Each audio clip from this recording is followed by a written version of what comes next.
हमारे विभिन्न ज्ञानवर्धक कार्यक्रम देखने के लिए आप हमें अभी सब्सक्राइब करें, बेल आइकन को प्रेस करें ताकि आप देख सकें हमारा कार्यक्रम सबसे पहले। और अधिक जानकारी के लिए फेसबुक पेज को लाइक करना ना भूलें। जय माँ इंद्राक्षी। इंद्राक्षी धाम में दर्शकों आप सभी का हम हार्दिक स्वागत करते हैं। आज के दिन जिन जातकों का जन्म दिवस है, मैरिज एनिवर्सरी है, उन सभी को हमारी तरफ से बहुत बहुत शुभकामनाएं। आज हम बात करेंगे कि व्यक्ति की शादी टूट जाती है, उसका विवाह टूट जाता है, आखिरकार क्यों? और एक संबंध टूटने के बाद उसका दूसरा रिश्ता भी नहीं हो पाता। कोई नहीं चाहता कि उसकी शादी हो और टूट जाए। कोई माता पिता इसलिए शादी नहीं करते कि उनके बच्चों के रिश्ते टूटें और वो घर पर बैठ जाए।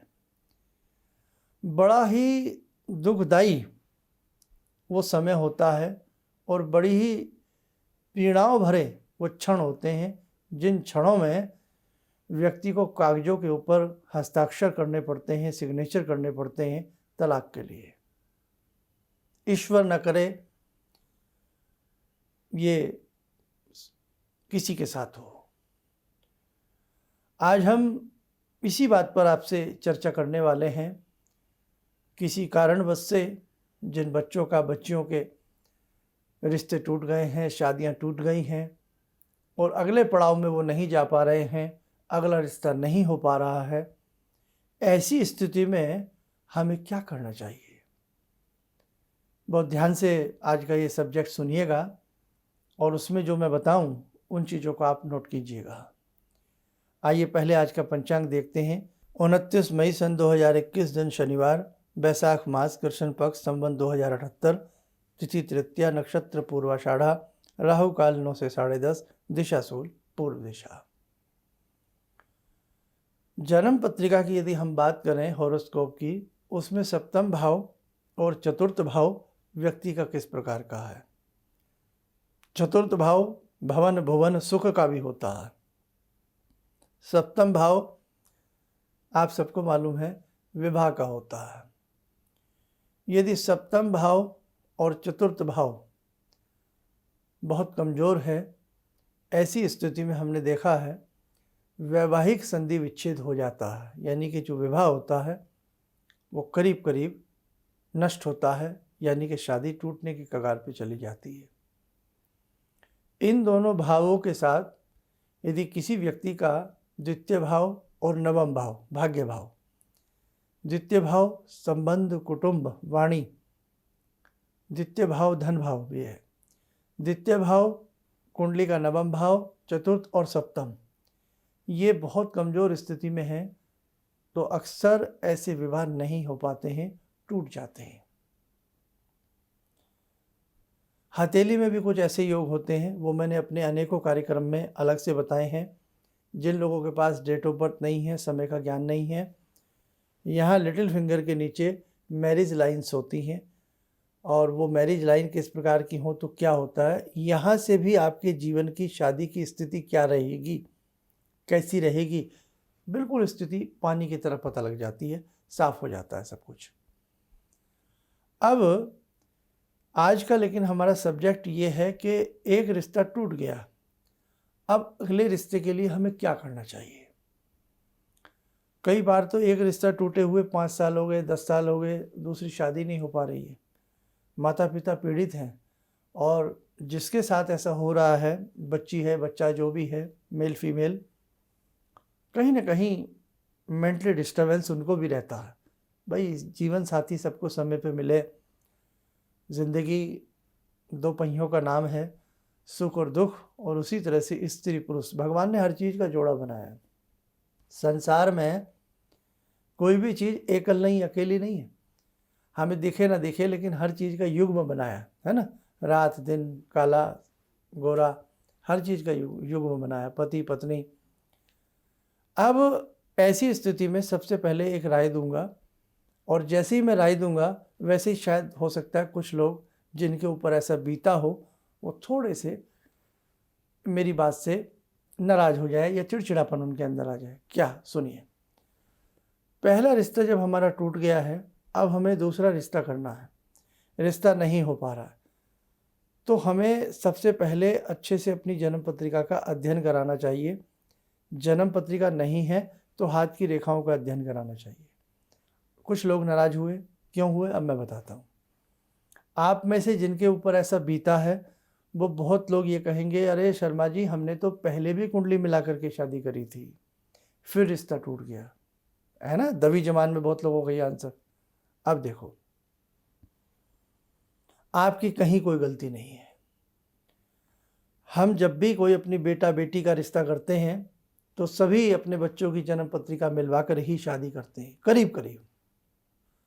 जो इन चीज़ों को बिल्कुल नहीं मानते हैं वो बात अलग है, लेकिन करीब करीब कुंडली मिलाकर के रिश्ते कराए जाते हैं। लेकिन आपका कहना सत्य है कि फिर क्यों रिश्ते टूट जाते हैं, इसके ऊपर मैंने कई विशेषांक एपिसोड बनाए हैं, वो देख लीजिएगा।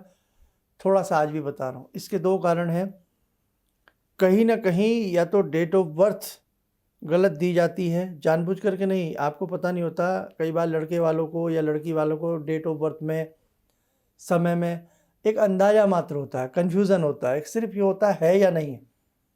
अगर हमने किसी शक के आधार पर या अंदाजे के आधार पर कोई डेट ऑफ बर्थ दी है पंडित जी को मिलाने के लिए, जिनको भी है, तो वो अगर गलत है तो मिलान भी 100% गलत आएगा। सेकंड स्टेप, कई बार हम स्वयं भी अपने आप टीचर बन जाते हैं और अपनी जन्म पत्रिकाएँ जो हैं वो लैपटॉप पे, मोबाइल पे आपस में मैच वैच करके भी देख लेते हैं। वो भी तरीका गलत है, क्योंकि आप केवल एक मशीन के सहारे, एक इंस्ट्रूमेंट के सहारे बैठे हो, लेकिन आपको ज्योतिष की नॉलेज नहीं है। उसने कह दिया रिजल्ट ठीक है कर दो, उसने कह दिया उत्तम नहीं है, तो आप नर्वस हो जाते हो। ऐसा ही होता है।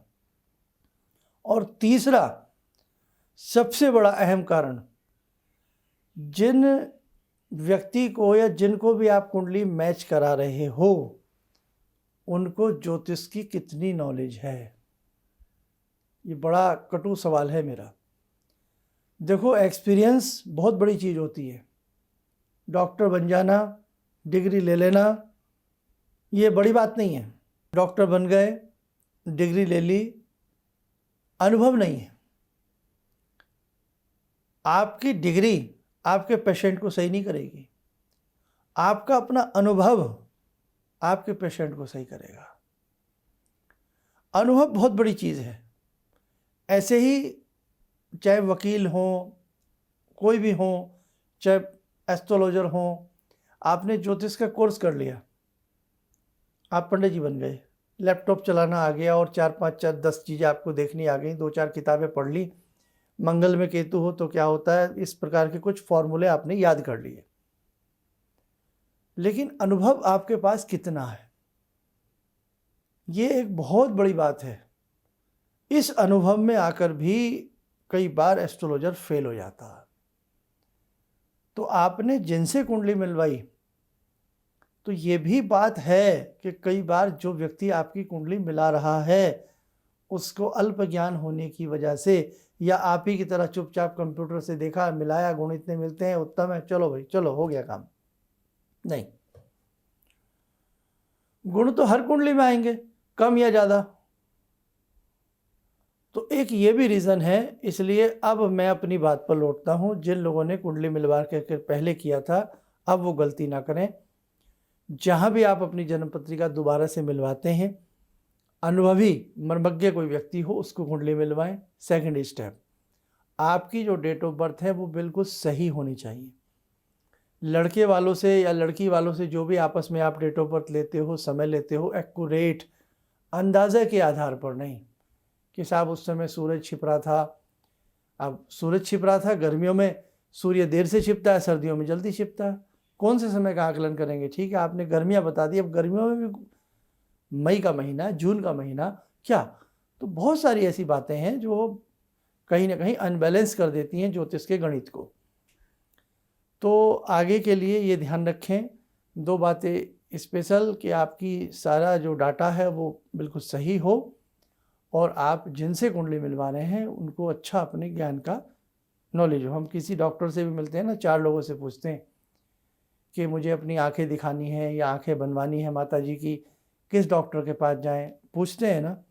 बाज़ार से सब्जी भी खरीदते हैं तो 4 जगह घूम करके फिर अच्छी जहाँ दिखती है वहाँ से छांटते हैं, वहाँ भी छांटते हैं। समझदार आदमी तो ऐसे ही करता है। तो ऐसे ही भैया आप जब भी अपना, ये जीवन है, ये बहुत कीमती है, ये रिश्ता टूट गया, लाखों पैसे बर्बाद हो गए, बेटी घर बैठ गई, बेटे का रिश्ता टूट गया, बेटी का टूट गया, मन दुख जाता, कलेजा फट जाता।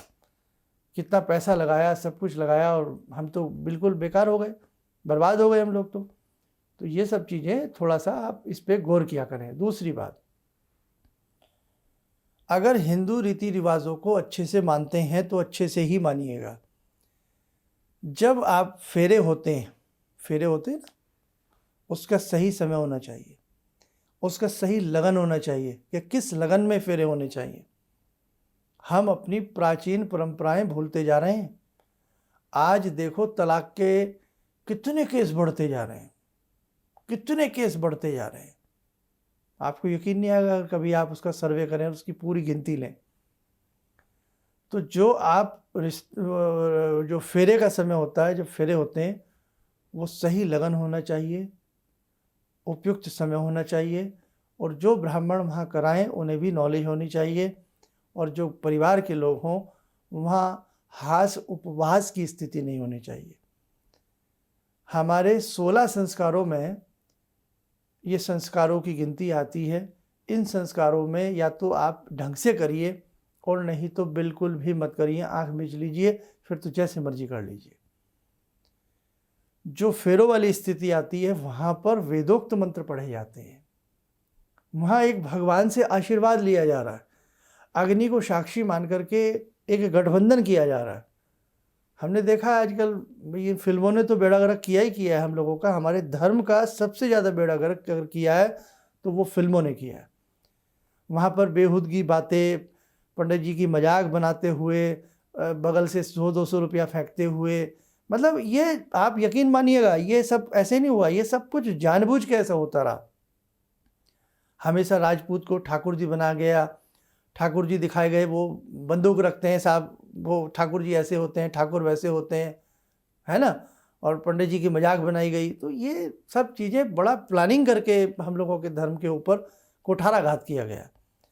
तो कम से कम आप जब बेटी का रिश्ता कर रहे हैं, उसके फेरे हो रहे हैं, तो देखो भाई, या बेटा है जो भी है, सब बेटा बेटी एक बच्चे हैं, तो जो भी रीति रिवाज करें ना, उसका लकीर के फ़कीर मत बनिएगा, अच्छे से करिएगा। नहीं तो किसी ने नहीं कहा आप करिएगा, फिर तो मत करिएगा। आप करिए तो अच्छे से करिए। एक ये भी गलती रह जाती है कि उस वक्त में जो आपके क्षेत्रपाल हैं, नगरपाल हैं, कुल देवता हैं, कुल देवी हैं, मंडप पर विद्यमान जो देवी देवता हैं, आचार्यगण हैं, सबका हम उपहास कर रहे हैं, सबकी अवहेलना कर रहे हैं। तो कहीं ना कहीं जो एक पूजा पद्धति है, एक कर्मकांड पद्धति है, वो वहाँ पर चरमरा जाती है। गलती की है हमने वहाँ। अब आप कहेंगे साहब दूसरे धर्मों में भी तो रिश्ते टूट जाते हैं, अगर कमी निकालने पाए तो हर जगह निकल जाती है, ऐसा नहीं है। और ज्योतिष एक ऐसी विद्या है, ये सबके लिए, इससे कोई भी लाभ ले सकता है। जैसे आयुर्वेद है, आयुर्वेद केवल ऐसा नहीं है कि आयुर्वेद केवल आपसे या हमसे सीमित है, आयुर्वेद का लाभ पूरा विश्व ले सकता है, ये सबके लिए। ऐसी ज्योतिष विद्या सबके लिए, इससे कोई लाभ ले सकता है, लेना चाहे तो ले सकता है, लेकिन ये नहीं है कि केवल ये हिंदुओं के लिए, सबके लिए। आगे बढ़े। अब दूसरा विवाह जब हम करें, अब वो हो नहीं रहा साहब। 2 बातें तो ध्यान आ गई, कुंडली मिलाना है बहुत अच्छे से, और जब फेरों वाली स्थिति आए तो वहाँ बहुत अच्छे से अच्छी स्थिति बना करके, मंतव्य बना करके, धार्मिक मन बना करके आगे बढ़ना है। अब बात आती है कि रिश्ता तो हो, उसके लिए मैं एक बात बता रहा हूँ, लड़का अगर स्वयं करे अपने रिश्ते के लिए, या लड़की हो तो वो स्वयं करे। क्या? गणेश अथर्वशीर्ष के पाठ, भगवान श्री गणेश जी को मानते हुए उनकी उपासना की जाए। 21 दिन गणेश अथर्वशीर्ष के पाठ किए जाएं, और प्रतिदिन 51 पाठ कन्या स्वयं करे। 21 दिन करे और प्रतिदिन 51 ही दुर्वा गणपति को अर्पण की जाए। और ये गणेश अथर्वशीर्ष के जो पाठ किए जाएं ये शाम के समय किए जाएं, जैसे शाम को 3 बजे से बच्चा बैठ जाए। और यदि आपकी स्वयं लगे भाई बच्ची तो नहीं कर पाएगी, तो गणेश अथर्वशीर्ष के पाठ 1100 पाठ हवनात्मक तरीके से बहुत सुंदर तरीके से कराए जाएं 2 बार, 2 महीने में दोबारा कराया जाए। यानी कि जैसे आज हो गए गणेश चतुर्थी के 1100 पाठ हो गए, 8-10 दिन में पूरे हो जाते हैं। अगर 2 ब्राह्मण आराम से प्यार से बैठ के करते हैं तो 2 महीने बाद पुनः कराया जाए, अच्छा रिजल्ट मिल जाएगा। गायत्री मंत्र, लड़का या लड़की हो वो अपने लिए रोज गायत्री महामंत्र की साधना किया करें। गायत्री मंत्र हमारे कर्मों को धो देते हैं। जाने अनजाने में हमसे हजारों पाप हो जाते हैं, कई बार जन्म जन्मांतरों के पाप भी हमारे ऊपर चढ़े होते हैं, वो भी उतर जाते हैं। तो गायत्री मंत्र यदि स्वयं नहीं कर सकते तो गायत्री मंत्र का भी अनुष्ठान कराया जाए, या स्वयं, भाई गायत्री मंत्र तो सबको याद है, स्वयं अपने लिए 11 माला गायत्री मंत्र की 41 दिन करी जाए। आप करके देखें, भगवती की कृपा से आपको बहुत अच्छा रिजल्ट मिलेगा। और हर शुक्रवार शिवलिंग के ऊपर कम से कम 50-100 ग्राम शहद चढ़ाया जाए। हर शुक्रवार शहद चढ़ाया जाए और छोटे छोटे से 7 दीप, जैसे कपूर की 7 टिक्की अलग अलग दिए में रख करके प्रज्वलित की जाए, और उनके सामने ही चरणों में बैठ करके आपने क्या करना है, शुक्र का बीजात्मक मंत्र जपना है। बस ऐसा कितने दिन करना है? 7 या 11 शुक्रवार कन्या करे, बहुत अच्छा लाभ मिलता है। और एक माला फूलों वाली शुक्रवार के दिन ही बड़ी सी ले जाए, जो शिव और पार्वती के गले में इकट्ठी पहनाई जाए। जहाँ शिवलिंग होते हैं उनके पार्वती जी भी होती हैं, सामने बिल्कुल नंदी होते हैं, तो शिव जी और पार्वती के गले में वो माला शिवलिंग के और पार्वती के पहनाई जाए, और फिर शहद चढ़ाया जाए। दूध वगैरह भी चढ़ाना चाहें तो वो आपकी इच्छा है, नहीं तो सबसे पहले शहद चढ़ा दें। शहद चढ़ा करके शुद्ध जल चढ़ा दें, अच्छे से पिंडी साफ वाफ करके फिर दिए सजा लें, और दिए जला करके फिर वो माला पहनाई जाए। ऐसा आप 7 या 11 शुक्रवार करें, बहुत अच्छा रिजल्ट मिलेगा। तो आज जो मैंने इस अंक में बातें बताई हैं, ये कहीं ना कहीं आपको लाभान्वित ज़रूर करेंगी। और मेरे इस कार्यक्रम को 1-2 बार ध्यान से सुनना, मैंने क्या क्या कहा है, और उसके बाद फिर आगे बढ़ना। जिनके पास जन्म पत्रिकाएँ नहीं हैं, ऐसे बच्चों के हाथ की रेखाएं किसी मर्मज्ञ व्यक्ति को दिखा लें, तो भी पता लग जाएगा कि सेकंड रिश्ता क्यों नहीं हो रहा है और इसके लिए हमें क्या करना चाहिए। और मुझे लगता है जो आज मैंने ये सब्जेक्ट लिया है, ये अभी एक एपिसोड में, एक अंक में पूरा नहीं होने वाला।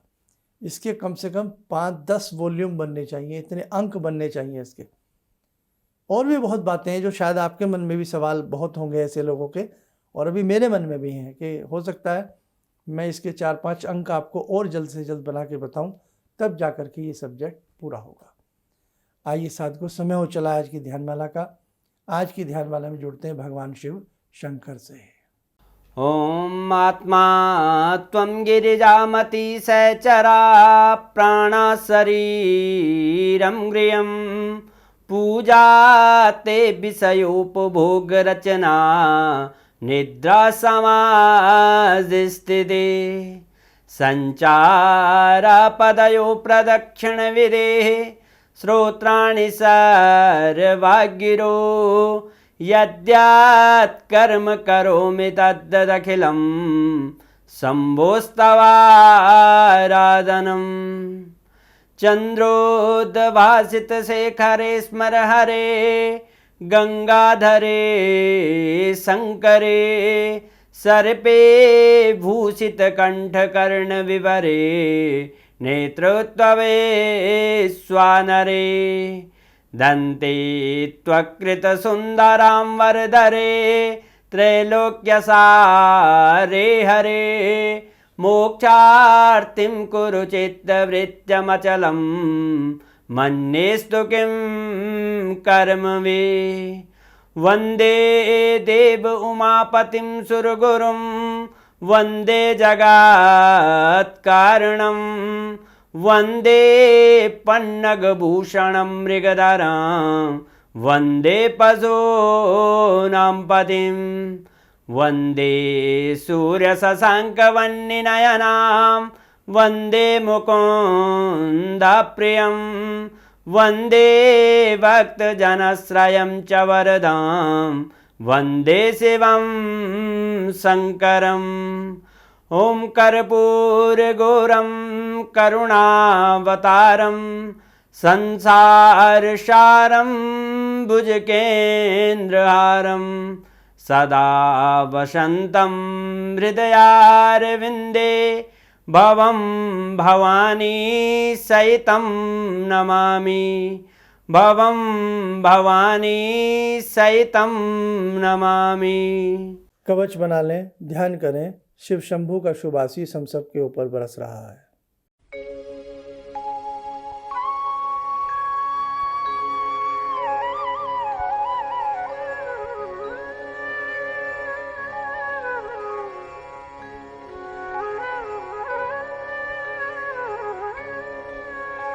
ओम बोलते हुए नेत्र खोलें, सामान्य हो जाएं। साधकों, हमने आप सबकी राशि के लिए अलग अलग उपाय बता दिए थे, मेष राशि से लेकर के मीन राशि तक। तो आपकी जो भी राशि हो, आप अपनी राशियों से संबंधित जून महीने के उपाय देख लें और कर लें। और जिन लोगों को ये भय है कि शनि 141 दिन के लिए वक्र स्थिति में जा रहे हैं, ऐसा ना हो वैसा ना हो, क्या किया जाए, उसके लिए हमने कल ही प्रोग्राम बनाया था, तो वो भी आप हमारा देख लें। यानी कि शुक्रवार का कार्यक्रम आप हमारा सुबह का देख लें, तो आपको उसमें उस चीज़ का आंसर भी मिल जाएगा। क्योंकि ऐसे कमेंट्स आपके आते रहते हैं ना, इसलिए उन सब लोगों के लिए हम बता रहे हैं। कल फिर मिलते हैं किसी नए सब्जेक्ट के साथ। इन्हीं शब्दों के साथ हम अपनी वाणी को विराम देते हैं। जय माँ इंद्राक्षी। मेरा नाम श्रद्धा निखारे है और मेरी प्रॉब्लम थी कि मेरी शादी फिक्स नहीं हो रही थी। आपने कंगन का उपाय बताया था और मैंने वो उपाय किया भी और 15 दिन के अंदर मेरी शादी फिक्स हो गई। किसी भी समस्या के समाधान के लिए मिले प्रसिद्ध हस्तरेखा एवं वास्तु विशेषज्ञ प्रोफेसर धर्मेंद्र शर्मा जी से। नोट: शिविर में भाग लेने हेतु एवं व्यक्तिगत रूप से मिलने के लिए कॉल करने का समय सुबह 10 बजे से शाम 6 बजे तक। हमारे विभिन्न ज्ञानवर्धक कार्यक्रम देखने के लिए आप हमें अभी सब्सक्राइब करें, बेल आइकन को प्रेस करें ताकि आप देख सकें हमारा कार्यक्रम सबसे पहले। और अधिक जानकारी के लिए फेसबुक पेज को लाइक करना न भूलें।